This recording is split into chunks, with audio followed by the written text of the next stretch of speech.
Quando pensamos na providência de Deus, nossa tendência é pensar em coisas agradáveis, não coisas que consideramos as coisas negativas dessa vida. Por causa da providência de Deus, eu tenho uma casa para morar. Por causa da providência de Deus, fui abençoado com uma família. Por causa da providência de Deus, temos comida suficiente. Somos saudáveis. Temos dinheiro suficiente para pagar as contas. Por causa da providência de Deus, vivemos em paz e segurança.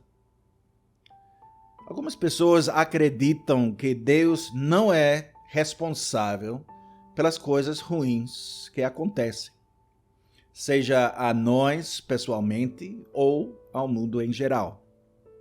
Deus pode permitir que essas coisas aconteçam, mas elas realmente não vêm dele. Portanto, quando ocorrem desastres, essas pessoas têm dificuldade em explicar sua origem. De onde eles vêm? Deus causa o terremoto, por exemplo. Ele causa o fome. Ele causa o tsunami. Ele causa o furacão. Geralmente, as pessoas que creem em Deus não têm problema em acreditar que a boa saúde, a prosperidade e a paz vêm de Deus.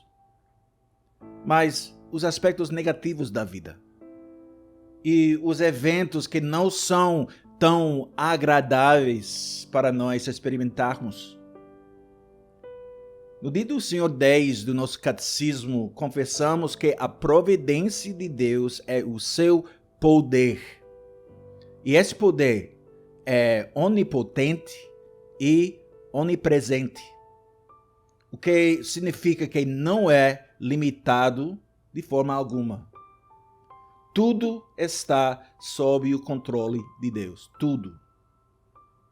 Ele sustenta, ele governa todas as coisas no céu e na terra e tudo que existe nelas.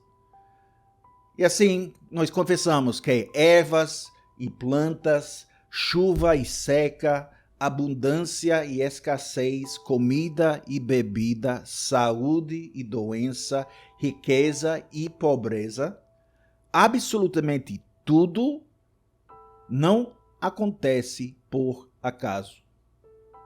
Acontece o que acontecer, é parte do plano perfeito de Deus. Acontece o que acontecer, não é apenas porque Deus permitiu essas coisas, mas porque ele ativamente decretou. Pergunta 27. O que você entende por providência de Deus? Resposta. A providência de Deus é o seu onipotente e onipresente poder, por meio do qual, com as suas mãos, ele sustenta continuamente o céu e a terra e todas as criaturas, governando-os de tal modo que ervas e plantas, chuva e seca, abundância e escassez, comida e bebida, saúde e doença, riqueza e pobreza, todas as coisas, na verdade, não nos vêm por acaso, mas procedem da sua mão paternal. Pergunta 28. Que benefício há em sabermos que Deus criou todas as coisas e que continuamente as sustenta pela sua providência? Resposta. Podemos ser pacientes na adversidade, agradecidos na prosperidade e podemos, quanto ao futuro, confiar firmemente em nosso Deus e Pai fiel, porque criatura alguma poderá nos separar do seu amor, pois todas elas estão de tal modo em sua mão, que sem a sua vontade, elas não podem nem mesmo se mover. Mas a providência de Deus não é apenas um tipo de poder impessoal que Deus Pai exerce. Lembre-se, Ele é Deus Pai Todo-Poderoso. Portanto, todas essas coisas, tudo, positivo, negativo, tudo procede da sua mão paternal. Então, quando nós experimentamos abundância, é uma dádiva de Deus para nós. Mas, quando experimentamos escassez, isso também é um dom de Deus para nós. Se tivermos boa saúde, podemos dar graças a Deus, porque Ele é a fonte dessa boa saúde.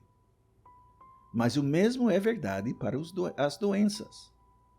Porque a doença vem a nós da mão paternal de Deus também. Se tivermos dinheiro suficiente para sobreviver, ou até mais do que suficiente, é Deus quem providenciou esses recursos. Mas se não temos o suficiente, se temos que buscar a ajuda dos nossos irmãos na igreja, ou se estamos lutando para pagar as contas, precisamos lembrar que isso também vem de Deus e de sua mão paternal. Quando pensamos sobre a vida desta forma, nos lembramos das palavras do início do nosso catecismo, que é sobre o nosso único consolo na vida e na morte. Porque nessa vida, e eu posso dizer isso com certeza absoluta, iremos sofrer. Não é apenas uma possibilidade, mas é garantido. Vivemos nesse mundo caído.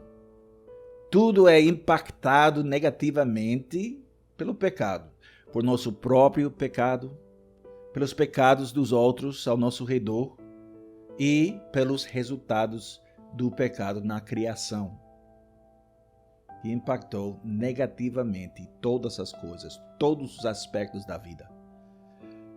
E os cristãos, nós não estamos imunes a esse sofrimento e nunca devemos imaginar que aceitar a Cristo levará à ausência de problemas nesta vida, na vida do crente. Qualquer pregador que ensina que saúde e riqueza são garantidas ao cristão, se ele tiver fé suficiente, esse pregador, esse falso mestre, está mentindo, ponto final.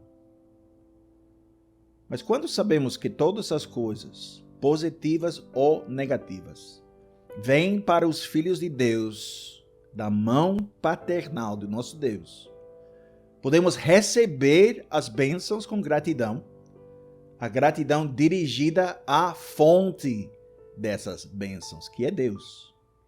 E podemos também enfrentar os desafios dessa vida, as dificuldades dessa vida, com paciência. Podemos olhar para o futuro com confiança. Pense um momento num ateu que sofre. Ele acredita que estamos aqui nessa terra, nessa vida, como resultado de um longo processo de acontecimentos fortuitos. Não temos Criador. Não existe um Deus que tenha controle sobre esse processo.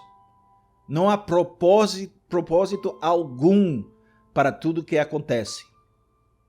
Então, qual é o propósito do sofrimento na vida de tal pessoa? Como o ateu pode lidar racionalmente com o sofrimento ou consolar alguém que está sofrendo, quando ele imagina que tudo isso não significa nada no final das contas? Mas nós, como cristãos, nós podemos entender o sofrimento. Pela fé, nós sabemos que sofrimento, nosso sofrimento, o sofrimento dos outros, tem um propósito. Sabemos que esse sofrimento vem de Deus, de nosso Pai. E vem não porque Ele nos odeia, não porque Ele nos rejeita, não porque Ele quer nos punir, mas porque Ele quer nos disciplinar Ele quer nos ajudar a crescer, nos purificar. A disciplina, sabemos, não é agradável para quem está sendo disciplinado quando acontece. O autor da carta de Hebreus nos diz isso. Mas os pais que verdadeiramente amam seus filhos os disciplinam. E nosso Pai Celestial nos disciplina dessa forma também. Porque Ele nos ama e porque Ele quer o melhor para nós. E assim, sabendo todas essas coisas, podemos entender as palavras do apóstolo Paulo em Romanos 8, versículo 28, e fazer a mesma confissão com alegria e confiança. Sabemos que todas as coisas cooperam para o bem daqueles que amam a Deus, daqueles que são chamados segundo o seu propósito. Graças a Deus, nós conhecemos e experimentamos a sua providência. Em qualquer situação, entendemos o que está acontecendo, o propósito dos bons tempos e o propósito das dificuldades. É mais uma parte do nosso único consolo na vida e na morte.